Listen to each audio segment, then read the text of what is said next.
이번 시간에는 26페이지죠. 사회적 타당성입니다. 목적의 사회적 타당성이에요. 이 목적의 사회적 타당성의 기본 기준이 되는 법 조문은 거기에 103조 반사회 질서 행위, 선량한 풍속 기타 사회 질서에 위반한 사항을 내용을 하는 법령에는 무효로 한다 이렇게 했거든요. 자, 이때 여기에 있는 103조 이것은요 바로 개인의 사적 자체의 범위를 정해주는 기능을 해요. 이걸 사적 자체의 한계 기능을 한다 그래요. 103조는 사적 자치의 한계 기능을 한다. 첫 번째. 그 다음 두 번째, 이 103조는요, 사회 질서 위반하지 마라. 이렇게 나왔잖아요. 법령의 목적, 의도가, 내용이 사회 질서에 위반되지 마라. 이렇게 했어요. 이 말은 사회 질서라는 개념 자체가 추상적이고 너무 포괄적이죠. 그래서 보통 이 규정의 이름을 우리는 일반 규정이다. 또는 백지 규정이다. 이렇게 표현하기도 해요. 그 다음에 그 법 조문 가만히 103조를 보면 선량한 풍속, 기타 사회 질서 일어났죠. 그러면 선량한 풍속이란 이 관념하고 사회 질서라는 이 관념의 관계는 어떻게 될까? 즉 개념상의 관계. 여기 보면 여기는 사회 질서라는 이 개념이 상위 개념이다. 이렇게 해석해요. 그러니까 이 사회 질서의 한 유형, 이 안에 들어가는 것이 뭐냐? 선량한 풍속이다. 이렇게 해석하는 거죠. 관계가요. 자, 이런 의미부터 이렇게 법조문을 설명을 잘 이해해 두셔야겠습니다.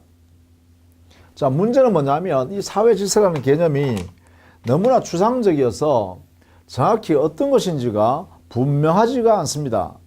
그러다 보니까 우리 공부하면서 가지고 제일 중요한 게 뭐냐? 이 사회 질서의 구체적 기준이 뭐냐?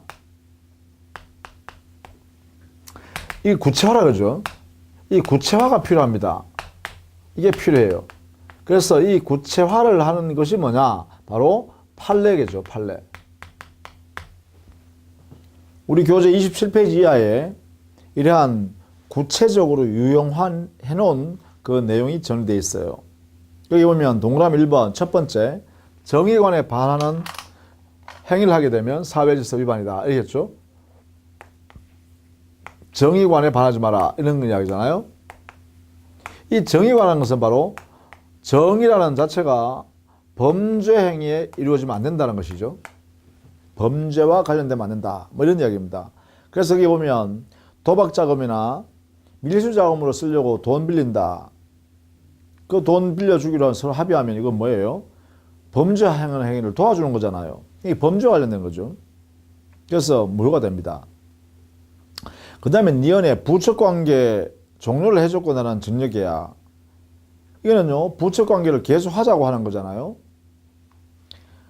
또 거기에 디귿 동그라미는 좀 알아두셔야겠습니다. 이중매매인데요. 부동산 이중매매.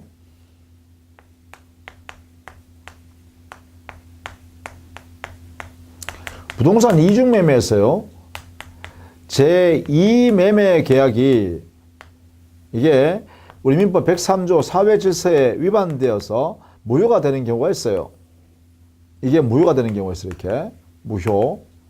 그 무효가 되기 위해서는 즉 103조에 해당되어 무효가 되기 위해서는 이 제2매매 계약에 있어서의 제2매수인이요. 제2매수인이 제2매매 계약을 체결함에 있어 가지고 매도인을 적극적으로 거기에 동참해서 매도인이 팔게 만들었어야 됩니다. 이걸 뭐라 하냐? 제2매수인의 적극 가담 행위가 있어야 한다라고 우리 법원은 판단하고 있어요. 이렇게 제2매수인의 적극 가담 행위가 있어야 한다. 도대체 적극 가담 행위가 뭐냐? 이런 거죠. 제2매수인이 매도인한테 자기한테 팔도록 계속 요청하는 거예요. 적극적으로. 나한테 팔아라는 거죠. 끈덕지게 요청하는 거. 요청도 적극적으로 하는 거죠. 적극적으로.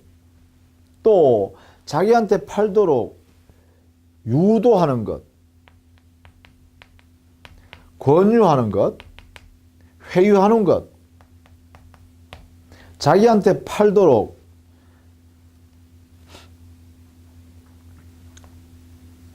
종용하는 것도 있겠죠. 종용하는 것, 이런 등등의 행위, 이런 것을 우리는 적극가담행위라 그래요. 이런 행위가 있을 때, 이럴 때 한해서만 103조에서 무효다. 이렇게 해석해요. 제2매매계약이. 자, 이게 뭐냐?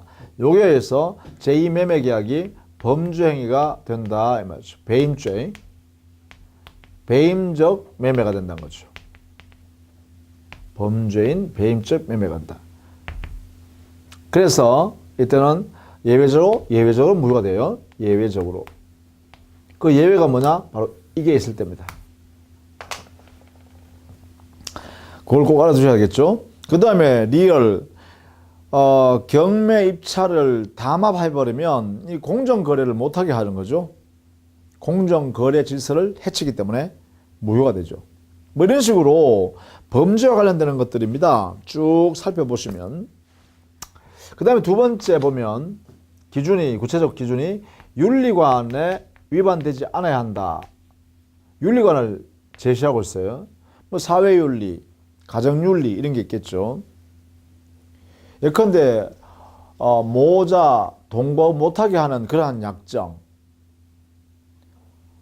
엄마와 자식이 동거를 할 수 없게 그렇게 함께 살지 못하게 하는 약정, 이건 천륜에 반하는 행위잖아요. 그런 약정 자체가. 또 니언에 보시면 자식이 부모를 상대로 하여 불법행위한 손해배상을 청구하는 것, 이것도 천륜에 반한 거죠. 윤리관에 반한 거예요. 그죠? 또 디귿에 보면 부첩 계약을 하는 것. 가정 내에서는 일부 일처제라는 이런 눈에 보이지 않는 원리가 있죠. 그죠? 이것을 위반하는 부첩 계약. 이것도 역시 윤리관에 반하기 때문에 안 된다라는 것입니다. 무효란 거죠. 첩계약도 마찬가지고, 즉 첩계약을요, 처가 동의해 주더라도 역시 무효입니다. 그죠? 뭐 이런 식으로 여러분은 보시면 되겠죠. 다만 거기에요, 치읓. 거기에 보시면 이런 거 있죠. 불륜관계를 단절하면서, 예컨대 첩관계를 청산하면서 끝내면서 첩이 살아가는데 필요한 생활비 대주겠다. 또 첩과의 사이에 태어난 자식이 있을 거 아니에요. 만약 자식이 있다면 자식 양육비 내 대줄게 라는 이런 약정은요, 첩관계를 종료시키면서 하는 약정이기 때문에 유효하다 이렇게 판단하고 있습니다. 법원이. 그래서 그 쉬워서는 좀 조심해서 봐둘 필요가 있겠죠. 자, 그 다음에 세 번째요. 개인의 자유를 심하게 제한하는 행위죠. 자유권 침해다. 그죠?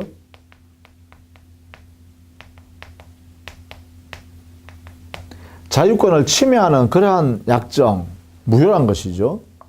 일생 동안 혼인하지 않겠다는 약정이라든지, 혼인하면서 영원히 내가 이혼하지 않겠다는 약정, 이혼을 포기하는 약정, 뭐 이런 것들은 역시 개인의 자유권을 침해하는 것이다. 이래 보고요. 니언에요. 은행을 채용할 때, 은행으로 채용할 때, 회사 다니는 동안에 만약에 혼인하게 되면 회사를, 즉 은행을 퇴직해야 한다라는 약정, 거기에 도장 찍었다 이 말이지. 그럼 이거는 결혼 퇴직 조항인데 이것은 무효란 거죠. 왜냐?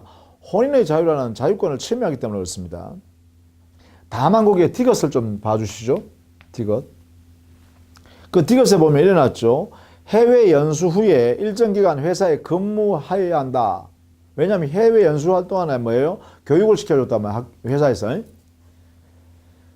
자, 외국에 체류하는데 체류 비용 내죠. 또 외국에 선진 교육을 받으면서 거기에 교육비를 회사가 대준단 말이에요. 그러니까 예컨대 2년 동안 교육 제대로 받았다. 그러면 다시 이제 국내로 복귀하겠죠. 회사로. 복귀하면 최소한 3년은 우리 회사에 근무해야 된다. 만약 중간에 나가면 거기에 들어갔던 모든 비용, 교육비하고 생활비하고 이런 거 다 회사에 상환해야 한다. 뭐 이렇게 사규를 만들겠죠. 거기에 옵션을 걸어놓고 이렇게 사인할 거란 말이에요. 그리고 나서 이제 외국에 보내준단 말이에요. 이때 이 사규, 내 직업 선택의 자유를 침해한 거 아니냐 이거죠. 근로자 개인의. 여기에 대해서 우리 법원은요, 그래요.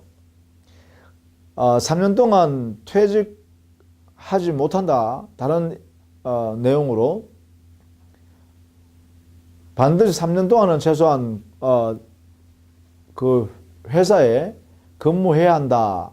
이런 전제가 달렸다 이 말이죠.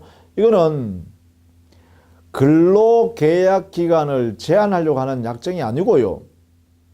거기에 보면 경비 반환 면제 기간으로 봤다는 것이죠. 법원이. 그러니까 이 사규 자체는 직업 선택의 자유권을 침해한 것이 아니라고 본 거예요. 강제로 근로계약 기간을 딱 정해놓은 게 아니란 거예요. 그런 면에서 이것은 유효라고 했죠. 그래서 그것도 조심해 보시기 바랍니다. 디귿. 그 다음에 네 번째, 생존의 기초가 되는 재산을 처분하는 행위요. 생존의 기초재산. 이걸 처분하는 행위. 생존의 기초재산을 처분하는 걸 이걸 유효하고 인정해 줘 버리면 그 당사자는 살아갈 길이 막막해지잖아요. 그래서 개인의 생존을 담보로 해서 재산 거래하는 약정은 인정 안 하겠다는 것이죠. 인격권이 소멸돼 버리잖아요. 죽는다 이 말이에요. 죽는 건. 그래서 이때는 아예 이 약정 자체가 무효란 것입니다. 그래서 거기 예가 있는데 장차 취득하게 될 전 재산을 다 양도하겠다라는 약정이라든지 또 사찰이 그 사찰 존립의 근거가 되는 임야를 임야에다가 사찰 지었을 거 아닙니까? 그 임야를 만약에 양로원이나 좋은 데 기부해버린다든지 하면 사찰 자체가 허물어져야 되는데 이때 사찰이라는 것은 비법인 사단입니다. 일반적으로 사찰하면 이것은 비법인 사단입니다. 사단법인은 아직 안 됐다는 거예요. 비법인 사단. 단체로 존재하고 있다는 거잖아요. 단체성이 있다는 거예요. 이게 단체성은 사실상 법인이 돼버리면 한 사람이 되거든요. 그런데 이 사찰의 근거가 되는 그 임야를 다른 사람한테 줘버리면 그 사찰이란 이 사람이 될 수 있는 이 사람이 될 수 있는 자격이 있는 이 자가 없어져 버리잖아요. 그러니까 생존 자체가 불가능하게 되겠죠. 이런 처분 약정은 무효한 것입니다. 자, 그것도 판례가 있으니까 알아두셔야겠죠. 그 다음에 다섯 번째, 지나치게 사행적인 행위입니다. 이 지나친 사행이라는 것은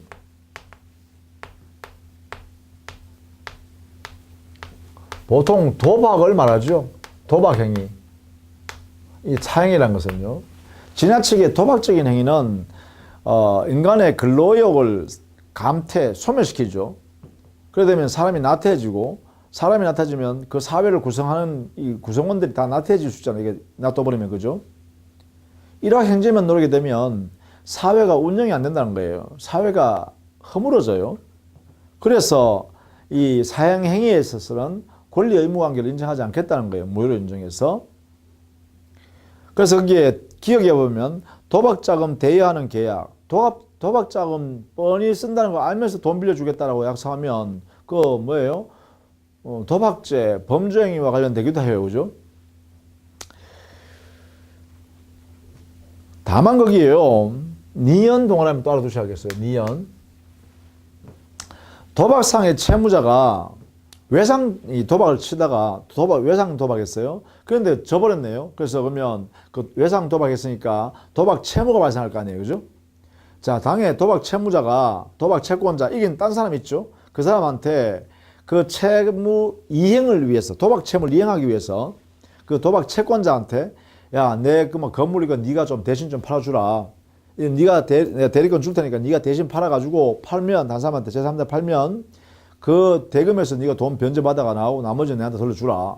이렇게 해서 이 도박 채무자가 자기의 재산을 처분하기 위한 대리권과 위임 행위를 도박 채권자한테 다 했다는 거예요.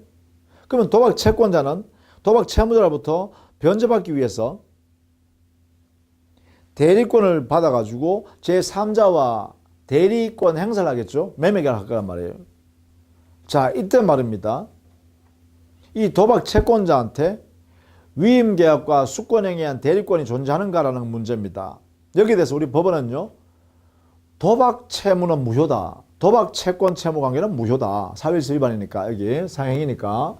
다만 그와 별도로 도박 채무자 자기 재산을 처분하기 위해서 위임 계약을 하고 대리권 수여하는 것은 이 도박 행위와 관계없다. 별개의 행위다.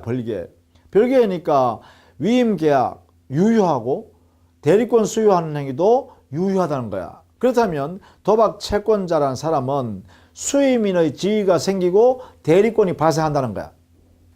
그러면 도박 채권자는 대리인 자격으로 상대방과 거래하게 되죠. 따라서 이런 상대방은 유효하게 소유권을 취득했다는 것이죠. 그래서 이러한 거래 약정은 유효하다는 것을 알아두셔야겠다. 그죠? 그것이 니언입니다. 그 다음에 여섯 번째요. 동기의 불법입니다.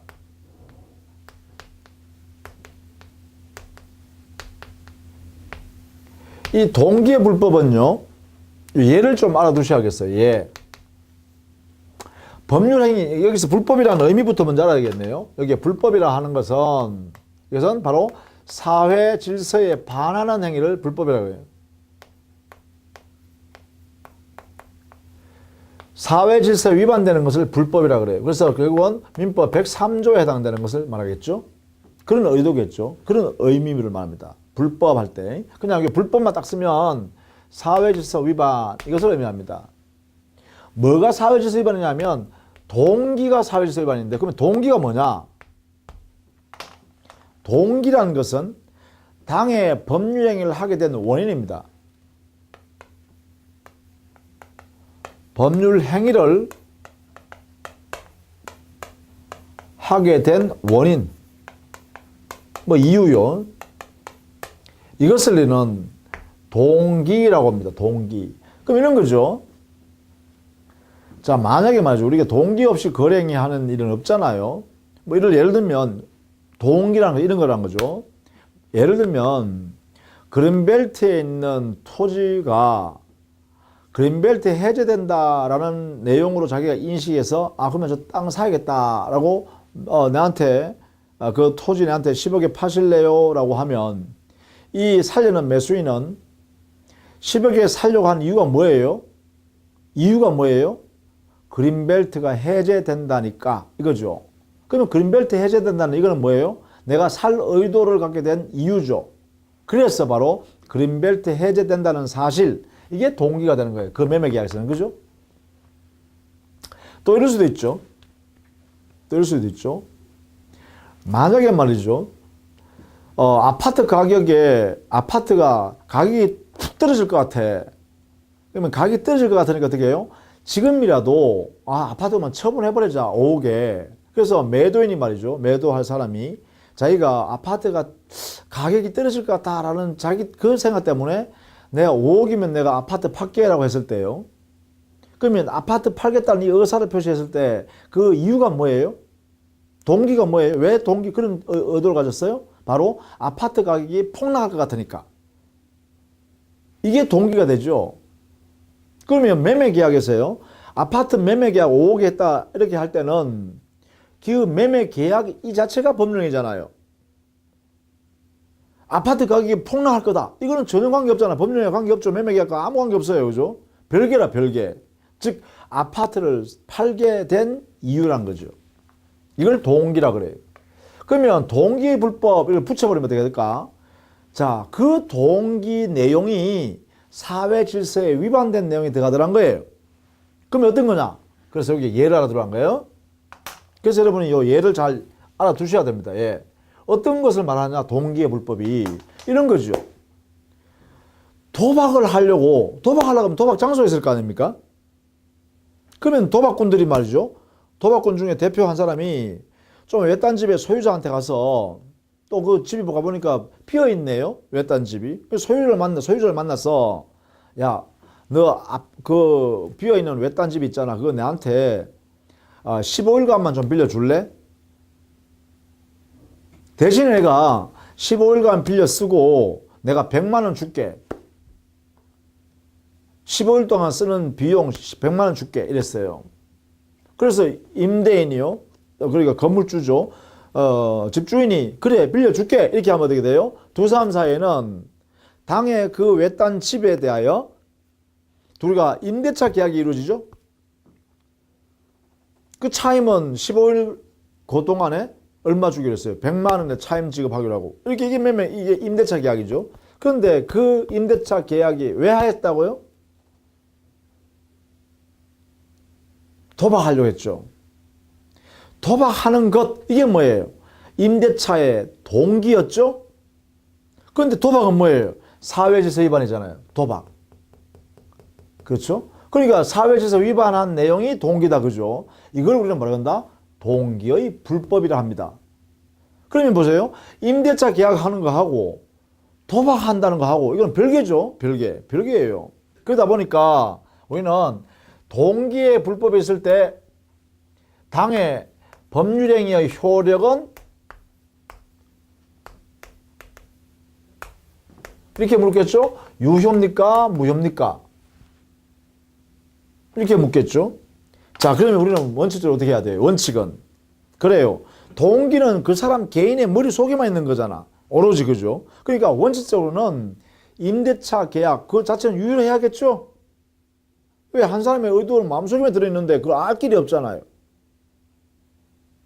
그래서 우리는 원칙은 유효하다.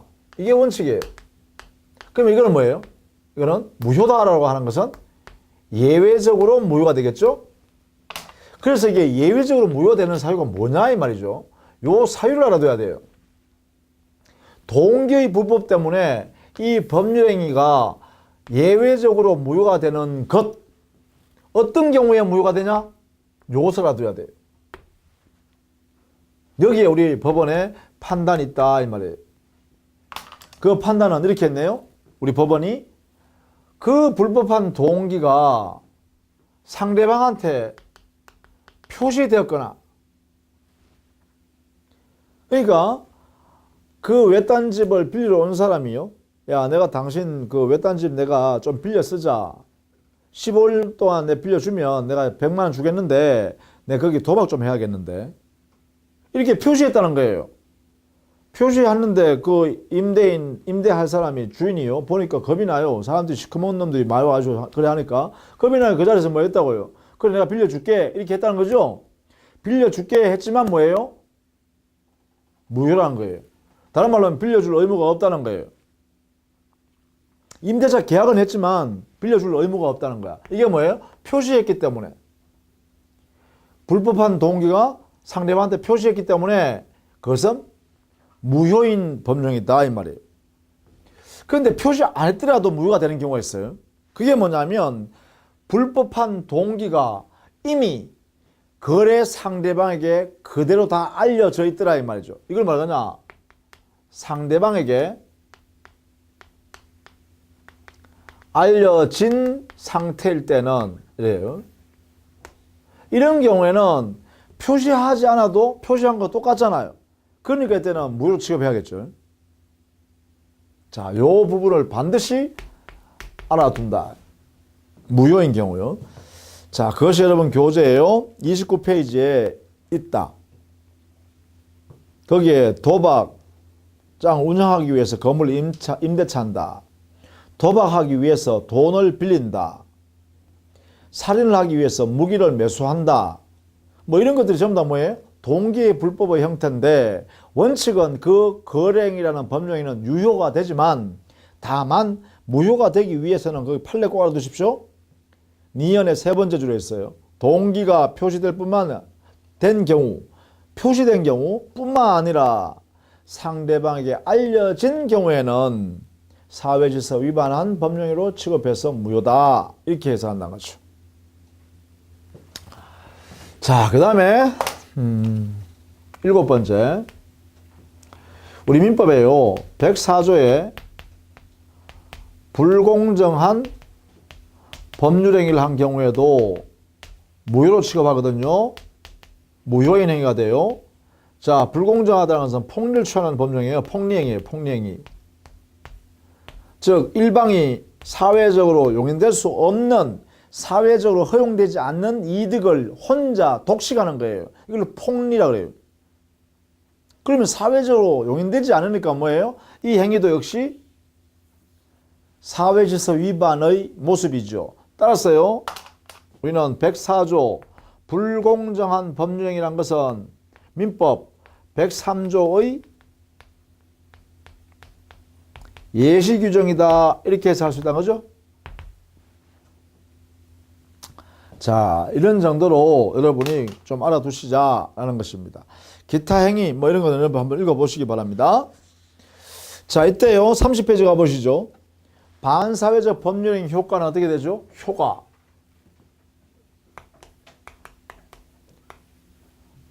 무효죠. 무효행위입니다. 이때 무효는요, 절대적, 확정적 무효죠. 따라서 무효행위 추인 법리나 무효행위 전환의 법리가 여기는 적용될 수가 없습니다. 무효행위 추인도 안 되고 무효행위 전환도 안 되고 선의의 제3자, 제3자 보호도 받을 수가 없습니다. 절대적이요 확정적인 무효이기 때문에 이 무효는, 자 그러면 무효인 행위면 이행할 필요가 없죠. 아직 이 행위로부터 아무것도 이행하기 전이라면, 이행한 것이 없다면 이때는 이행할 필요가 없다. 불필요죠. 이행할 필요가 없어요. 불효. 안 하면 돼요. 근데 문제는 이거예요. 이행한 후면 어떻게 될까? 이게 문제예요. 자, 여기에 무효기 때문에 말입니다. 무효기 때문에 이행할 필요가 없는 거잖아요. 그러면 이행했다면 이것은 원칙은 이행한 만큼이 부당한 이득이 되죠. 부당이득이 돼요. 그러니까 부당이득이니까 반환 청구를 할 수 있을 것 같잖아요. 준 사람은. 그죠? 원칙은 이렇게 가야 되죠. 그런데 여기에 이 무효 사유가 사회질서 위반, 여기에 해당되면 이렇게 가야 된다는 거예요. 이렇게 가는 것이 아니라 이렇게 가야 된다는 거야. 이행한 경우 어떻게 하냐? 여기는 746조에 가면 여기에 불법을 원인으로 하여 재산을 급부한 사람은 재산 급부한 그 급부 재산을 반환 청구 못한다라고 이렇게 해놨다는 거죠. 부정해놨어요. 부정. 할 수 없도록. 불가능하다. 불가능하다. 반환 청구 왔는데요. 그래서요, 여기에 불법이라는 의미가 뭐예요? 그래, 여기 사회질서 위반이에요. 여기에 해당되는 거죠. 이렇게. 그래서 103조에 해당됐음에도 불구하고 이행한 후라면 746조에서요. 불법을 원인으로 하여 재산을 주었다라고 하면 그 재산은 영원히 돌려받을 수가 없습니다. 라고 이렇게 부정해놨어요. 그래서 이게 원칙이지만, 반환 청구할 수 있도록 하는 것이 원칙이지만 103조 사회질서 위반하여 무효라고 한다면 이때는 이행한 후라면 746조가 주는다. 이걸 잊으면 안 돼요. 그래서 이걸 우리는 공식처럼 정리하면 이렇습니다. 공식처럼 103조 위반했는데 무효예요. 근데 103조에 해당된 내용대로 만약에 이행을 해버렸다면 그때는 746조가 이렇게 적용되거든요. 이 적용된다는 말은 뭐냐? 반환 청구권이 없다는 거예요.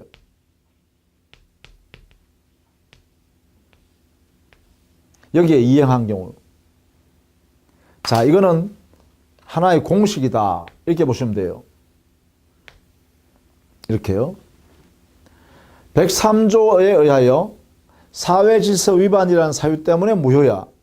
무효임에도 불구하고 이행을 한 후라면 그때는 746조가 적용된다. 이게 적용되어서 반환 청구권 행사할 수 없도록 이것이 이렇게 규정되어 있는 것을 적용된다. 그러니까 줘버리면 돌려줘 이렇게 못한다는 거예요. 그걸 인정하지 않겠다. 자, 이것을요 꼭 기억해야 됩니다. 이것을 꼭 기억해야 돼요. 그만큼 중요하다는 것이죠. 그래서 여기 있는 내용을 반드시 여러분 숙지하시고 우리 교재를 보시면 충분히 이해하실 수 있어요. 30페이지 보시면 1번 동그라미 법령이 무효인데 이 무효는 절대적 확정적 무효가 있습니다. 자, 이때 무효는 두 번째 줄에 이행하기 이전이면 이행할 필요가 없고 다만 이행한 이후이면 원칙적 부당이득 반환으로서 서로 반환해야 할 것 같으나 이때 불법 원형 급여가 되므로 746조가 적용돼요. 따라서 급여자는 반환 청구가 부정된다. 그러니까 재산을 내줘버리면 영원히 돌려받을 수 없다는 겁니다. 어떤 경우에도 아예 반환 청구를 인정하지 않으니까 뭐 소유권에 대한 반환 청구도 뭐든 간에 안 된다라는 것을 꼭 알아두셔야 됩니다. 자, 그 정도로 정리를 해 두시면 되겠죠. 자, 다음 시간에는 불공정한 법령이 104조입니다. 즉 사회질서 위반인 103조의 예시 규정으로 해석하는 104조의 요건과 그에 따른 효과를 정리해 보도록 하겠습니다. 수고했습니다.